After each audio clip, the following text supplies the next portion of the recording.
Gracias por la convicción que nos has dado. Hijo De Dios. ¿Cuántos hijos de Dios están aquí? ¿Por qué no le damos un aplauso al Señor? Amén. Aleluya, Señor. Hijo de Dios. Qué tremendo. Qué tremendo. Agradezco a Dios por su llamado. Agradezco a la pastorita Carolita por la oportunidad que me da de ejercer mi llamado, mi ministerio, y a ustedes por asistir a esta reunión de discipulado. Amén. Así que celebro a Cristo en sus vidas. Ustedes saben que nosotros, desde que fuimos alcanzados en Cristo, vemos todo a través de Cristo. Y así es como el Padre nos ve a nosotros, a través de Cristo. Amén. Y el día domingo compartía con mi sobrino de 1 año y 2 meses, y Dios me habló a través de él. Él todavía está aprendiendo a conocerse y sabe 2 cosas, ¿no? Le dice la cabeza y él se toca su cabeza. Ojo, dice, y él hace ojitos. Y yo le dije, nariz. Y su mamá dice, no, él todavía no sabe. Y yo le digo, nariz. Y le repetí 3 veces y él, nariz. O sea, decíamos nariz, se agarraba su nariz. Y de pronto ahí me dice Dios, ¿qué pasa si vos en vez de decirle que eso es la nariz, te agarrabas tu oreja? Ese niño hubiese aprendido a que su nariz es su oreja. Amén. Y lo que yo voy a hablar hoy día, lo que Dios me ha dado para que lo va a mover el piso, porque hemos sido mal enseñados desde mucho tiempo. Mal enseñados. Miren, nos conformamos con ser salvos, ¿no es verdad? La mayoría. Y queremos ir al cielo y eso es todo. Pero ¿cuántos realmente han nacido de nuevo? ¿O cuántos quieren nacer de nuevo? Por eso hoy, ¿cuándo es el día de? ¿Este domingo o el próximo? 6, el próximo. Les aconsejo que vayan, si todavía no han nacido de nuevo. Esa es su oportunidad de nacer de nuevo. ¿Por qué me dicen nacer de nuevo es importante? Sí. Mire, cuando una persona, un niño, nace, trae cosas de su padre, ¿no es verdad? Trae las enfermedades que tiene su padre, muchas veces trae hasta su carácter del padre, trae maldiciones que tenía su padre, etcétera, etcétera. Y para eso hay liberaciones y todo. Pero ¿qué pasa si uno nace de nuevo en Cristo? Ya no hay maldiciones. Ha nacido de nuevo, porque el Padre, ¿quién es ahora? Es Dios. Y Dios es perfecto. Amén. Así que hay gente que anda un día bien, viene a la iglesia, gloria a Dios, sale a su casa y otra vez está aquí. Es porque no nació de nuevo. Ay, es que mi padre pues fue un tal, un cual. Sí, pero ahora tu padre es Dios. Y ya no tienes que tener maldiciones. Amén. ¿Me están entendiendo? Amén. Así que oremos. Señor, en el nombre de Jesús te pido que a partir de ahora que se sujete a tu autoridad. Señor, queda completamente inoperante todo espíritu que no gobierna tu reino.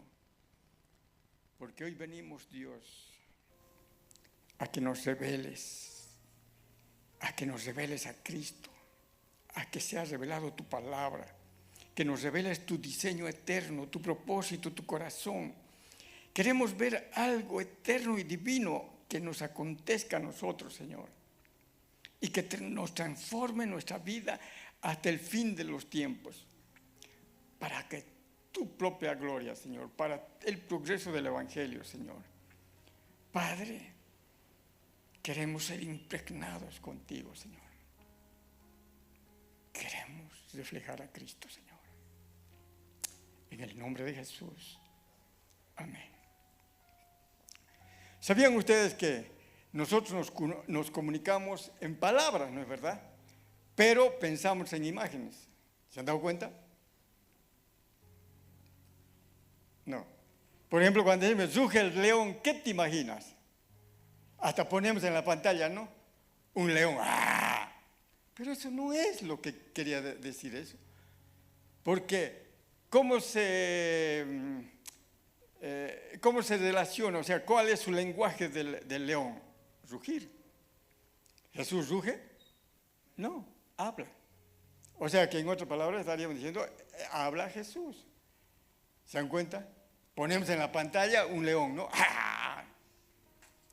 ¿Por qué? Porque nos imaginamos que es el león. Y escucho la gente decir, ¿no? ¡Ay, el león está rugiendo, el león está rugiendo! Aunque ruge el león, el diablo no se enojara. Si Jesús habla, el diablo pela. Amén. Por eso hoy vamos a pedir al Señor, a nuestro Dios, a que todos logremos ver la misma imagen. Amén. Ustedes saben que la mente natural no participa en la revelación de Dios. Nuestra mente puede ordenar conceptos, almacenar información, pero no puede ver a Cristo. Amén. Entonces, cuando uno quiere entender las cosas del reino, en su mente natural es tiempo perdido. Es más, se convierte en obstáculo. Por eso es necesario que uno venga con la guardia abajo, con un espíritu quebrantado, como un niño, como mi sobrino. Vos lo decís, nariz, él supo nariz. Y si vos lo decías, no, nariz esto, él hubiese. Así que hoy queremos que vengamos con ese corazón, como la de un niño. Así que, y así es como nos ve el Señor. Él ve al humilde, al pequeño, al quebrantado, al que tiembla de su palabra. Hoy nos presentamos postrados, abrazados de la cruz, para que el Espíritu penetre con su revelación, con su luz, que nos permita ver a Cristo como la palabra de Dios y que produzca ese avance en la edificación divina. Amén. A ver, dice que Dios es el perito arquitecto, ¿no es verdad? ¿Y ustedes creen que Dios se ha equivocado en su diseño? ¿Creen que Dios podría equivocarse? Un arquitecto sí, pero Dios. ¿Ustedes se imaginan que Dios hizo al hombre para que peque y después lo bote del jardín? ¿Ese era su plan? Hola, le pregunto. Pero eso hemos creído, ¿no es verdad? Eso hemos creído que era el plan divino. Primera de Corintios 3:10 dice, conforme a la gracia de Dios que me ha sido dada, yo como perito arquitecto puso el fundamento y otro edifica encima, pero cada uno mire cómo sobreedifica. Pablo dice, yo como perito arquitecto puso el fundamento. ¿Cuál es el fundamento? Es Cristo, es la roca. Es decir, que si nosotros no lo vemos a Cristo, si Cristo no es revelado, si no es formado en nosotros, todo lo que usted coloque, tarde o temprano, se va a caer. ¿Se da cuenta? Tú puedes poner cualquier fundamento. Por eso es necesario nacer de nuevo.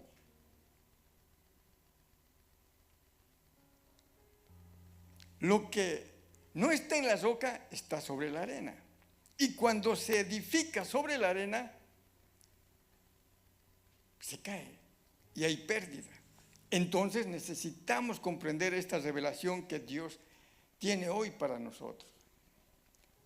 Ustedes saben que para una edificación llegue al destino final, todos los obreros, desde el primero hasta el último, tienen que tener y tienen que entender bien los planos.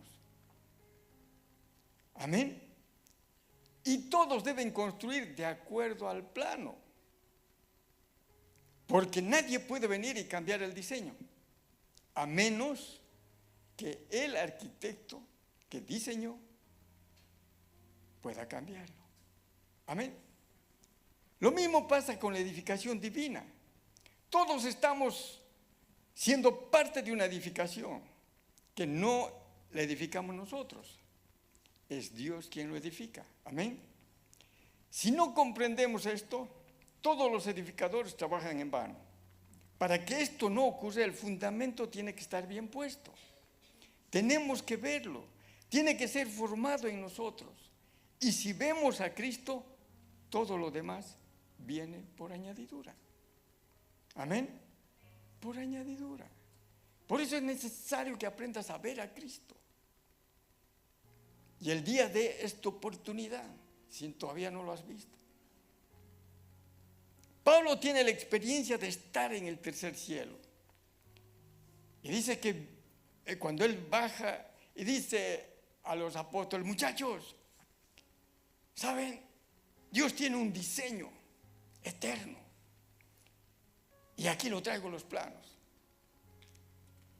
Y los comienza a mostrar lo que Dios le mostró a Pablo. Amén. Y dice, Dios diseñó un plan eterno. Y diseñó antes que todo fuera creado. Escucha bien esto. Dios no improvisa. Dios no se mueve por emociones ni circunstancias.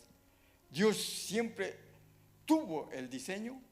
Dios presenta de antemano todo el diseño. Así que necesitamos que Cristo nos sea revelado, visto y dado a conocer. Ahora, hoy vamos a hablar de cosas que seguramente usted ya lo sabe. Algunas cosas son fundamentales para poder llegar al propósito final de Dios y que nadie se quede en mitad del camino. Amén. Gálatas 1, del 6 al 7, Pablo está diciendo esto. Estoy maravillado de que tan pronto os hayáis alejado del que os llamó por la gracia de Cristo para seguir un evangelio diferente. No que haya otro, sino que hay algunos que os perturban o quieren pervertir el evangelio de Cristo. Pablo dice que no hay otro evangelio, sino que algunos que nos perturban y quieren pervertir el evangelio de Dios. Y esos que vienen a pervertir vienen a veces con corazón correcto, a veces siendo sinceros, pero uno puede estar sinceramente equivocado y por eso produce las pérdidas de vidas y de recursos. Entonces el Señor nos dice que nosotros fuimos llamados a ser entendidos. Diga, a ser entendidos. Diga ahora a su vecino, fuimos llamados a ser entendidos. ¿Por qué? Porque somos transformados por medio de la renovación del entendimiento. Primera de Timoteo 2:4 dice, Dios quiere que todos sean salvos y lleguen al conocimiento de la verdad. Oiga, esto es tremendo, ¿no? Escuchen otra vez, no está ahí, así que no lo busquen. Dios quiere que todos seamos salvos y lleguemos al conocimiento de la verdad. ¿Están de acuerdo? Pero, ¿cuál es la meta? ¿Ser salvo? No. Que lleguemos a conocer la verdad. ¿Y quién es la verdad? Y todos nos conformamos con ser salvos, ¿no? Ay, yo quisiera llegar al cielo y punto. aun cuando sea en una casucha o bajo un árbol, pero que llegue al cielo. No es eso. O sea, que la salvación no es el fin del Evangelio, sino un medio para devolvernos al propósito por el cual Dios creó. ¿Lo entienden ahora? Por eso es necesario ser un ministro competente del pacto eterno de Cristo Jesús. Vamos a tratar de comprender a qué llama Pablo un evangelio diferente. Pablo dice: cuando la verdad es fragmentada, cuando está mezclada de humanismo, cuando está adaptada, cuando Dios parece ser más a lo que yo quiero que sea y no a lo que Él es, realmente es un evangelio diferente, es un evangelio pervertido. ¿Se han dado cuenta? Hay gente que habla más de otra cosa menos de Dios. Hay mucha gente que no muestra la puerta de entrada al reino, porque la puerta de entrada al reino es Cristo, el camino es Cristo, la meta es Cristo. Amén. Por ejemplo, el humanismo, o sea, la humanidad, hasta el siglo XVI, creían que la Tierra era el centro del universo, que el Sol giraba alrededor de la Tierra. Eso se creía. Y viene Nicolás Copérnico, no el de la ruda. Copérnico viene y descubrió que el Sol es el centro del sistema solar. ¿Se imaginan? La humanidad vivió 16 años creyendo una mentira que alguien los enseñó. Tal vez en la escuela, tal vez en su casa, tal vez no sé dónde. Algo similar sucedió con nosotros, ya sea por la influencia del humanismo o por falta de luz del Evangelio. Habían situado al hombre en el centro del cuadro. El humanismo, sin darse cuenta, quitó a Dios del centro y colocó al hombre en esa posición, considerando que lo más importante era el hombre y su salvación. Y hablando de esto, yo pregunté, bueno, por supuesto no a ustedes de la iglesia de CCF, sino a otras iglesias, y le pregunté qué sabía de su pastor. ¿Y sabes qué? Sabía a qué hora iba al baño, qué comía, cómo dormía, qué tenía. Sabían todo de sus pastores. Y le pregunté de Cristo. Sabían así.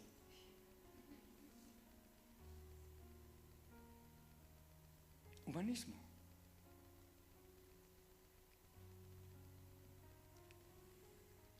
Yo sé más de Cristo que de la pastora. Lo que lo veo a la pastora, hablo con la pastora y eso es lo único que sé. Y es lo que él me enseña. Pero hay iglesias increíblemente habla más de su pastor que... No, es que mi pastor me dijo... Y disculpe que yo les diga, pero así yo los contesto. A mí no me interesa que diga tu pastor, me interesa que diga Cristo. Esa es la verdad. Le han sacado a Cristo del centro. La enseñanza tradicional, aquella que nos han enseñado en las congregaciones, era que Dios envió al mundo para salvar al hombre. ¿Se han dado cuenta? Eso era todo. El diseño de Dios era que Dios mandó a su Hijo a salvar a los hombres. En este enfoque dice que la salvación del hombre es primordial. Lo importante era salvar al hombre para bendecirlo, para perdonar sus pecados, para darle vida eterna, para salvarle del infierno y para que sea feliz, tanto en la tierra como en la eternidad. Eso hemos creído por años, ¿o no? En esa perspectiva, el hombre es el centro de todo.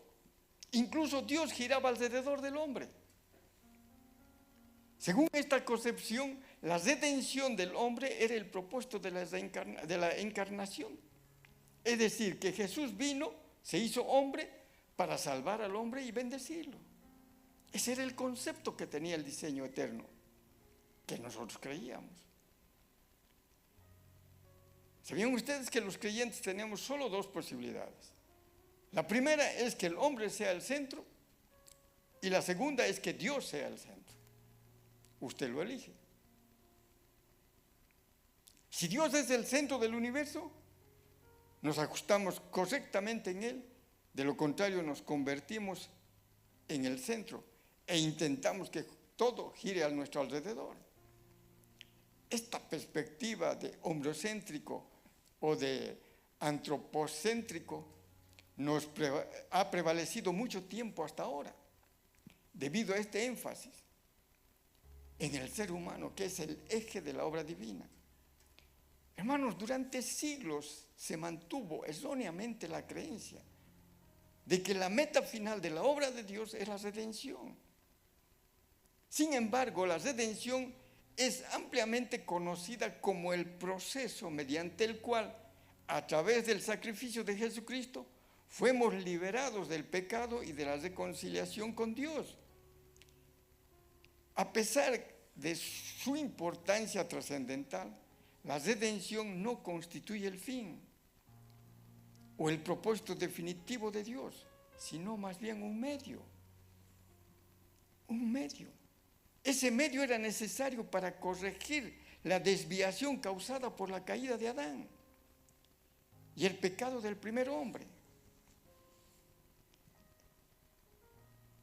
Pero ¿cuál era el objetivo? Seguro que me van a preguntar, ¿no es verdad? En realidad el objetivo final de Dios no consistía en ser el Redentor. ¿Sabe qué era el objetivo de Dios? Era una relación como padre. Él quiere ser nuestro padre. ¿No han entendido? Dios quiere ser nuestro padre. Ya que todas las cosas fueron creadas por Él y para Él. El hombre, por ende, fue creado por Dios y para Dios. Dios es el centro y el fin de todas las cosas. No es que Dios existe para bendecir al hombre, sino que el hombre existe para la gloria de Dios, para el... Amén. Para el cumplimiento de su diseño eterno. Dios no concedió al hombre la capacidad de reproducirse, ¿sabían? Únicamente para que el hombre y la mujer tuvieran hijos para sí mismos. Esta capacidad de procreación fue dotada para que pudieran tener hijos para Dios. Desde el principio, el deseo de Dios era tener una gran familia de muchos hijos, con corazones entrelazados por medio del amor y unidad. Adán, en su estado primogénito, que es primitivo, vivía su vida sin conocimiento. Él no tenía intenciones de procrear, de tener descendencia. Él ni se imaginaba. Dios anhelaba tener una gran familia de numerosos hijos e hijas. Esta revelación, hermano, transformó mi vida radicalmente y la de mi familia y de mi ministerio. Si Dios es el centro, si Dios es de Él, por Él y para Él, entonces todo lo pertenece a Dios. Amén. Nosotros no existimos para nosotros mismos, ¿sabían? No nos casamos para nosotros, no estudiamos para nosotros, no construimos nuestra casa para nosotros, ni tenemos una empresa para nosotros, tampoco criamos hijos para nosotros. Esta verdad modifica completamente nuestra perspectiva de vida. Todo lo que hacemos, casarnos, estudiar, tener hijos, trabajar, ganar dinero, no es para nosotros, sino es para Dios.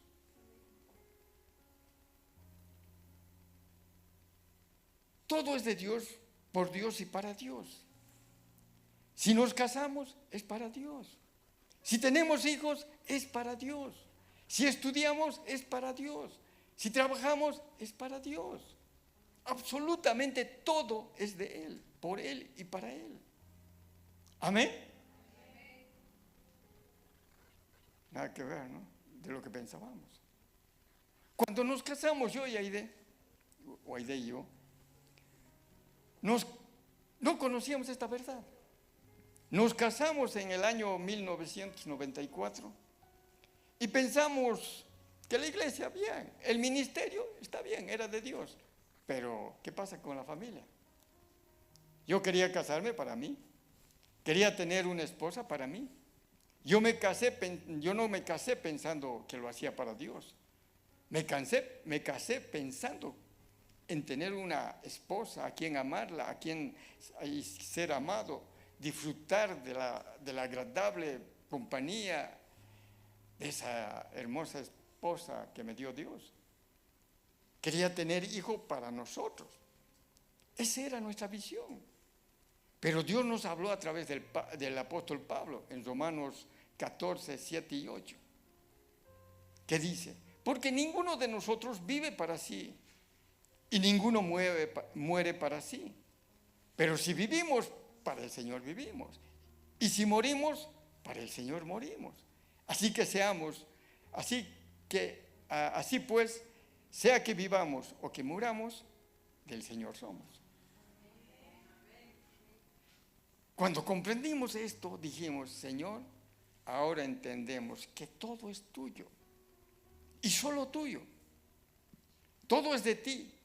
Ahora criamos a tu hijo Josafat para ti. Ya no era para nosotros.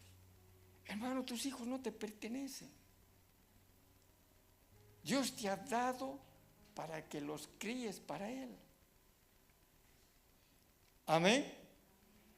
Mamás, amén. Así que cuidado que le estén negando tener sus parejas. ¿Ah? Porque las mamás se creen dueñas, pues no es verdad, es para Dios. Hermano, todo cambió, todo se santificó. Los hijos son criados para Dios. Lavar ropa, servir es para Dios. Cocinar, limpiar el piso, planchar la ropa, trabajar, comprar, vender. Todo servicio es consagrado para Dios.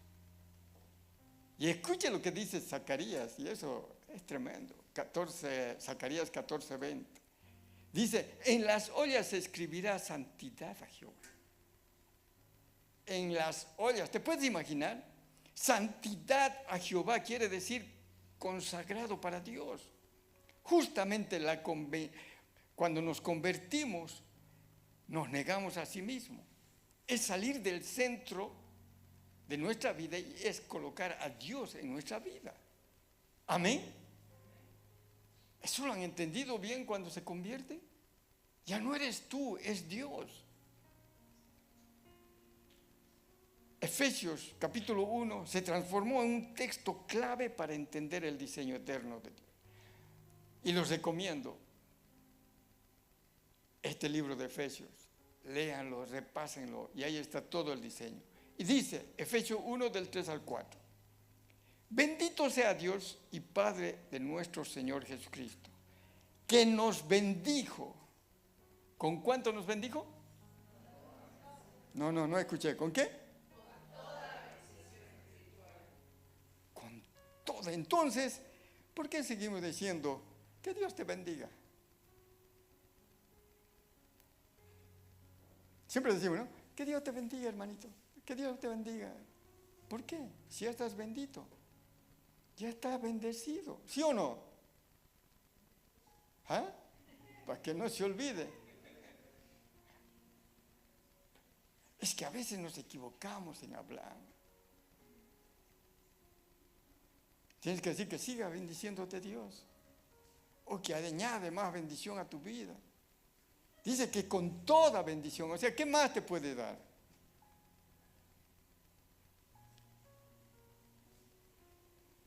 ¿Sabe a quién deberíamos decir Dios te bendiga? A esa persona que no tiene a Cristo en su corazón. Porque si lo decimos a Él, que Dios lo bendiga, le estamos diciendo que un día tengas la luz, que te alcance la luz. Amén. Sigamos, Efesios 3, ahora, verso 4 dice, según nos escogió en Él, en Cristo, antes de la fundación del mundo, para que fuésemos santos y sin mancha delante de Él en amor. Ahí está lo que le estoy diciendo. Dios ya tenía un diseño antes de Adán. Antes de Adán. Antes que Él haga nada. Antes que fuésemos escogidos, es decir, antes de la fundación del mundo, antes de Adán, antes de Eva, antes de que existieran los ángeles, antes de la caída de Adán, Dios ya tenía un diseño eterno, un plan, un propósito definido. Dios nos creó en Cristo, nos predestinó en amor para adoptarnos como hijos suyos por medio de Jesucristo. Y haciendo un paréntesis, si ustedes si son perceptivos y entendidos, todo lo que, el trabajo que hizo Lorenita, solo yo le acomodé las palabras y le puse más versos y demás. Ella lo habló, ella ya lo predicó, ya lo predestinó. Amén. ¿Se han dado cuenta? Todo lo que ella hablaba. Vayan y vean el video y se van a dar cuenta.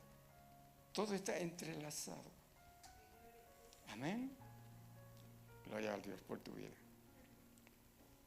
Hermanos, Dios desea tener hijos. Amén. Dios tenía así uno, su unigénito. Pero el unigénito se transformó en el primogénito entre muchos hermanos. ¿Y se acuerdan? Lorena dijo, ¿no? Que Jesús era nuestro hermano. Por eso Dios creó al hombre y a la mujer a su imagen y semejanza. La redención no era el plan eterno de Dios. El verdadero plan era tener una familia de muchos hijos semejantes a Jesús. ¿Para qué? Para la alabanza de su gloria. Amén. El pecado representó una desviación del plan.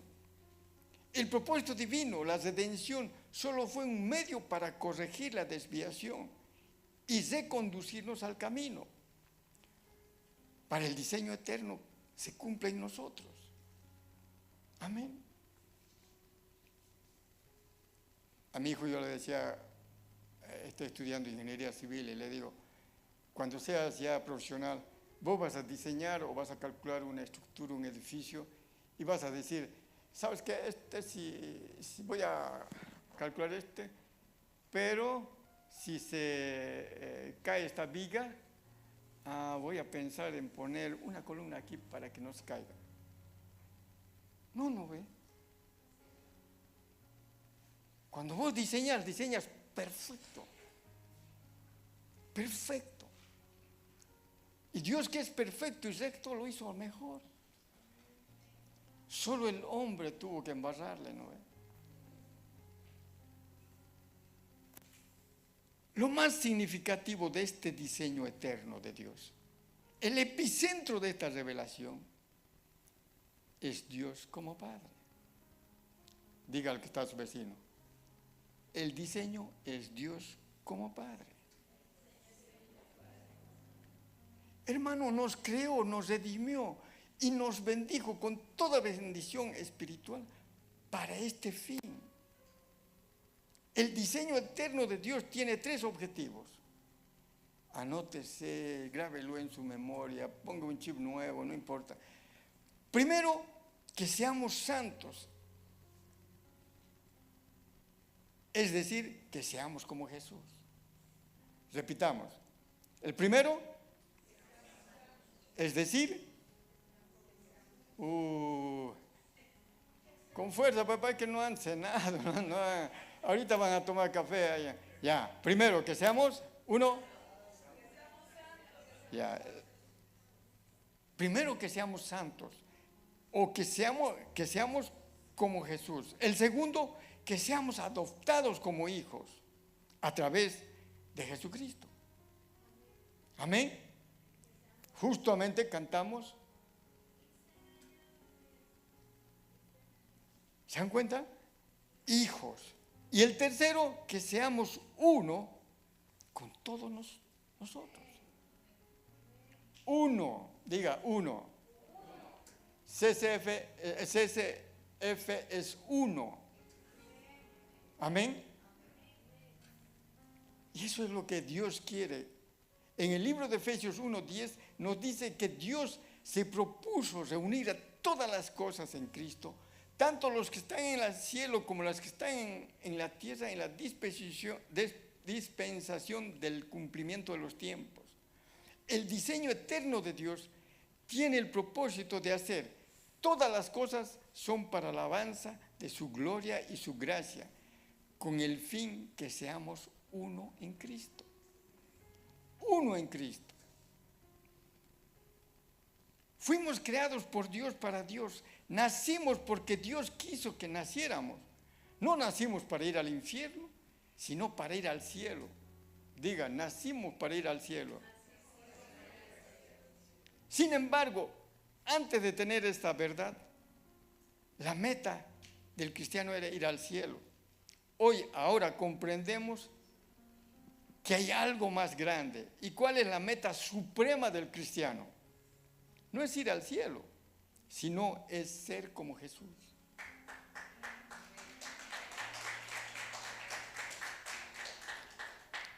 Diga, la meta es ser como Jesús. Ahora, dígalo al que está a su lado, quiero verte como Jesús. Que reflejes a Jesús.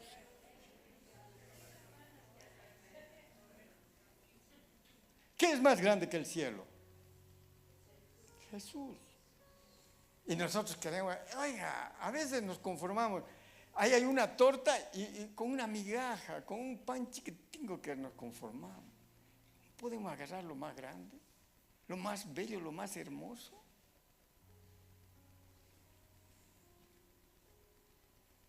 Y Dios se propuso que tú y yo seamos como su Hijo.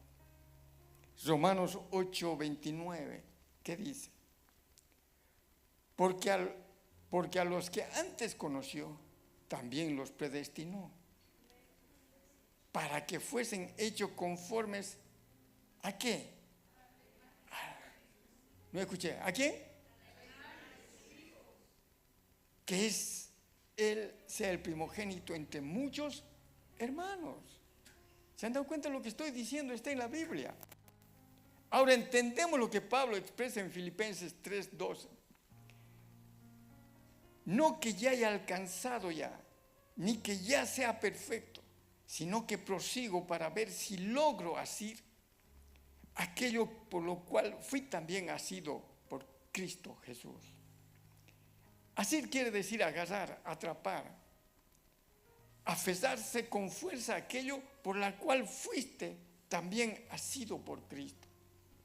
Amén. Hermano, cuando nos convertimos, el Señor nos agarró, nos asió. ¿Para qué? Para que podamos alcanzar lo que Él se propuso para nosotros a través de Jesús. Amén. ¿Y qué se propuso? Que seamos igual que Él. No como David, no como Sansón, no como Samuel, como Jesús. Amén. Pablo menciona, hermanos, todavía no he alcanzado la perfección. Si no prosigo, olvidando lo que queda atrás, me extiendo a lo que está delante y prosigo a la meta del supremo llamamiento. ¿Sabía que existe un supremo llamamiento? Y ese llamamiento tiene una meta.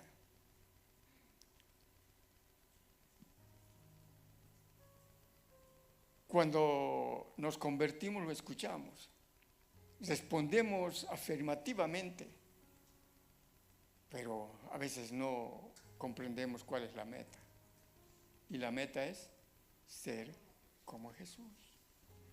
Diga, la meta es Para alcanzar esta meta es necesario enfrentar padecimientos y sufrimientos. Romanos 8:28 dice: para quienes aman a Dios, todas las cosas ayudan a bien. A los que conforme a su propósito son llamados. Entender esto implica reconocer que en los sufrimientos, los golpes, las adversidades, la persecución y el dolor, Dios dice que los recicla todo para nuestro bien, moldeándonos a la imagen de su Hijo Jesucristo. Todas las cosas ayudan a bien. A los que conforme a su llamado, a su propósito son llamados. Así que cuando uno comprende esto, los sufrimientos, los golpes, las adversidades, las persecuciones, dolor, es usado por Dios. Él recicla todas estas experiencias con su sabiduría y soberanía para el bien. ¿Y cuál es el objetivo? De formar en nosotros algo eterno. ¿Y qué es algo eterno? Jesucristo. Amén.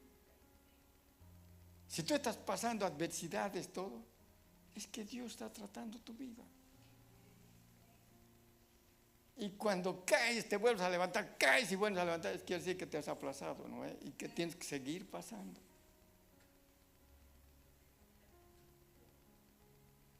El mejor líder se hace en circunstancias difíciles.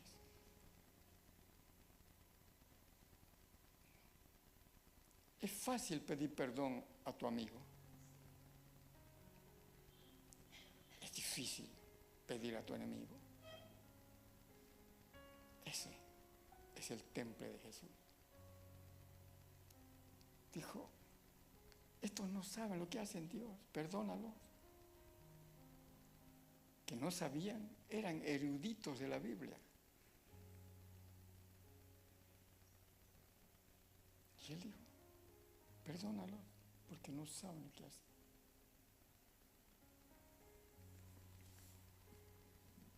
Eso es lo que Dios quiere. Gloria a Dios, porque fuimos llamados conforme a su propósito.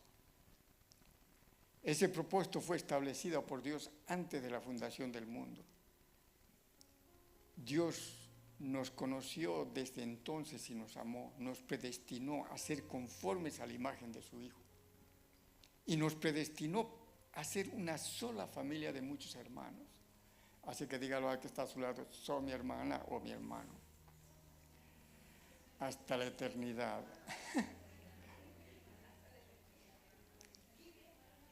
Nos predestinó a ser hijos de Dios y hermanos menores con Jesucristo, el unigénito, que se transformó en primogénito entre muchos hermanos.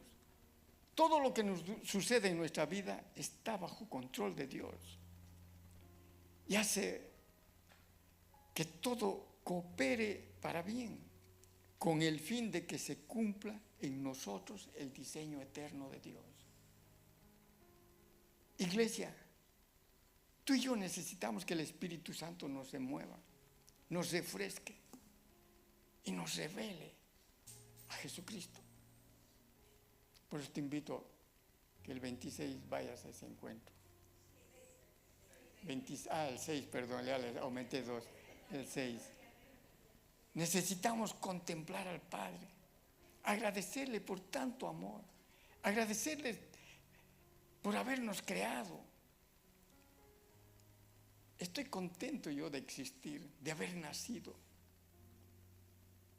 Y agradezco que me incluya, así como incluyó a ti, para relacionarnos con Dios.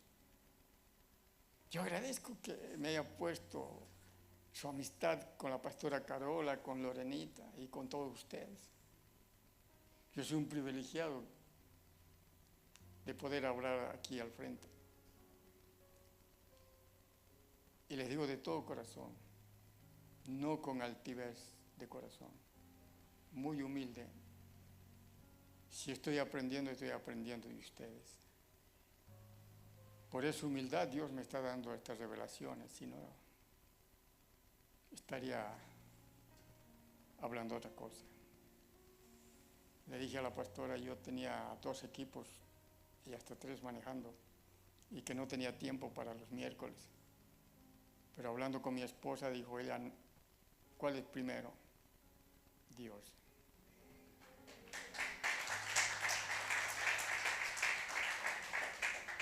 Entonces renuncié al uno y me puse al servicio de la pastora, de la iglesia, de ustedes, de Dios. Amén. Por eso tu corazón tiene que desbordar de gratitud y alabanza hacia Dios. No naciste para pecar. Cristo no murió para salvarte del infierno. Naciste para la gloria del Padre. Amén. Dicho de otro modo, naciste para que el Padre se alegre contigo, se regocije al ver que su diseño, su plan, su propósito se cumple en tu vida.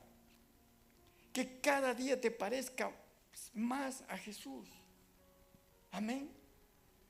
Y seas como Jesús, un instrumento para que otros también que fueron creados por Dios puedan ser salvos y alcancen el propósito eterno de Dios.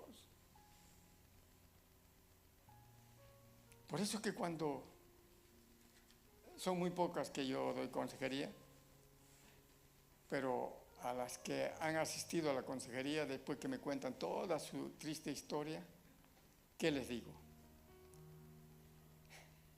Y ahí talísima, ¿qué haría Jesús en tu lugar? Yo creo que ella dijo, tanto le conté para que me dé esa respuesta. Que era más fácil, no, ¿sabes qué? Hace esto, hace el otro. No. ¿Qué haría Jesús en tu lugar?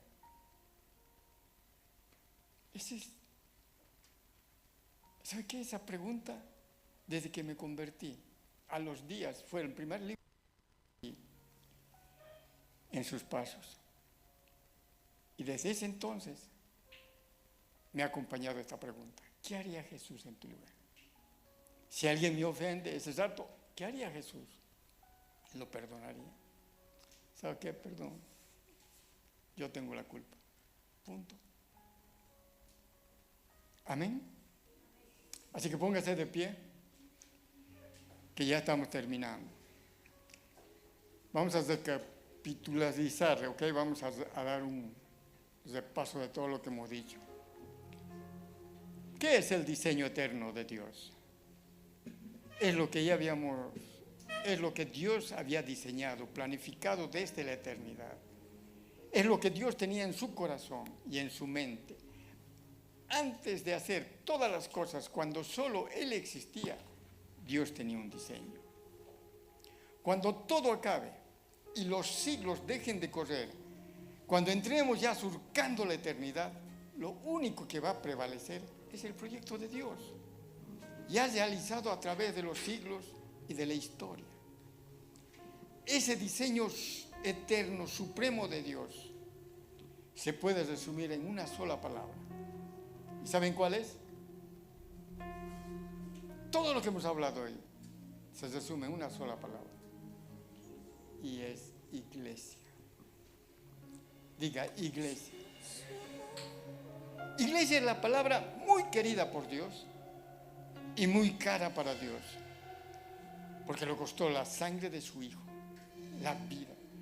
Iglesia es una palabra muy querida y sagrada para Dios. ¿Y cuánto dolor le ha causado al corazón de Dios? Porque usamos mal la palabra iglesia. Escucha, nos acostumbramos a decir, voy a la iglesia, me voy a cambiar de iglesia, me voy a retirar de la iglesia. No podés cambiarte de la iglesia eres tú. No puedes retirarte de la iglesia porque la iglesia eres tú. Amén.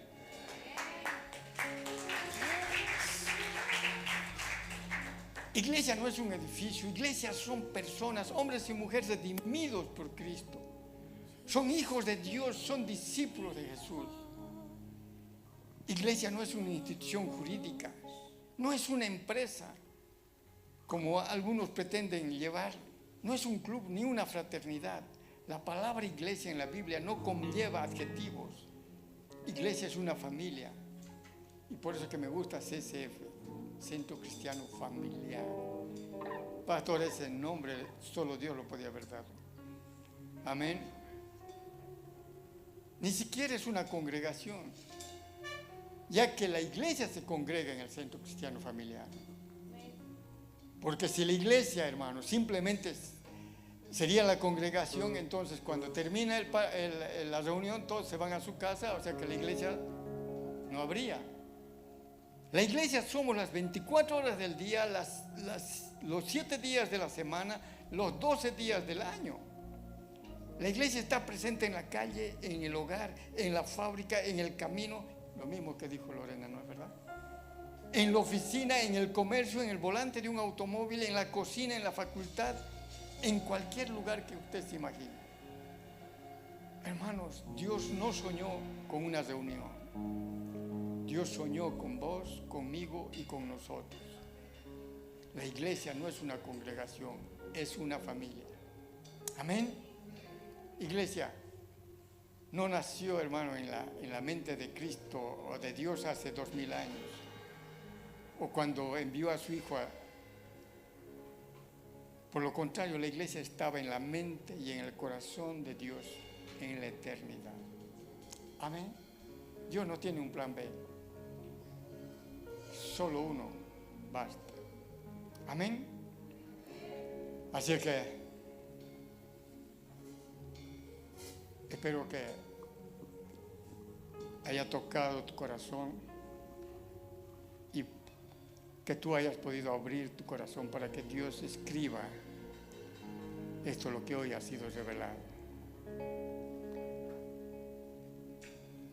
En otra oportunidad les hablaré las características esenciales, infaltables e innegociables de la iglesia con Dios.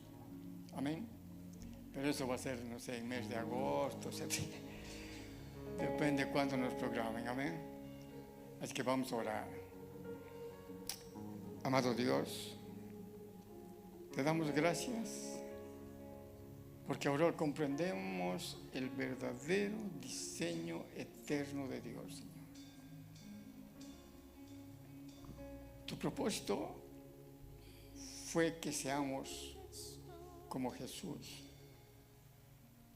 que seamos tus hijos y que seamos uno, Señor, en Cristo Jesús. Gracias, Señor, por esta gran revelación.